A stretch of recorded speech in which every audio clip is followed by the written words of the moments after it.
শূন্য থালা হাতে দাঁড়িয়ে আছে গাজাবাসীরা, খাবার নিয়ে হাহাকার। এটাই যেন গাজার নিত্যদিনের চিত্র।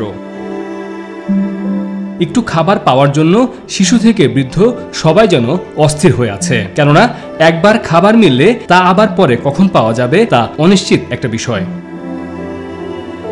গাজায় খাবারের অভাবে সবচেয়ে বেশি ক্ষতির শিকার হচ্ছে শিশুরা। গাজায় 2 বছরের কম বয়সী প্রতি 3 শিশুর মধ্যে একজন এখন তীব্রভাবে অপুষ্টিতে ভুগছে। বিশ্ব খাদ্য কর্মসূচির তথ্য মতে গাজায় শিশুদের মধ্যে অপুষ্টি রেকর্ড গতিতে ছড়িয়ে পড়ছে। সম্প্রতি গাজায় ইসরায়েলি বিমান হামলায় ওয়ার্ল্ড সেন্ট্রাল কিচেনের 7 জন সাহায্যকর্মী নিহত হওয়ার পর সেখানে নিরাপত্তার বিষয়টি একটি বড় উদ্বেগের কারণ হয়ে দাঁড়িয়েছে।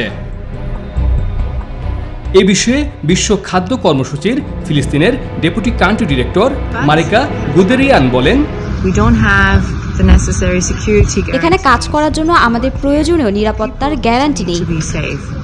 ওয়ালটন ফ্রিজ কিনে অনেকের মতো আপনিও হয়ে যেতে পারেন মিলেনিয়াল সেরা পণ্যের সেরা অফার। চলমান ইসরায়েল ফিলিস্তিন যুদ্ধ 6 মাসের বেশি সময় অতিক্রম করছে, যার কারণে গাজায় চলছে তীব্র খাদ্য সংকট।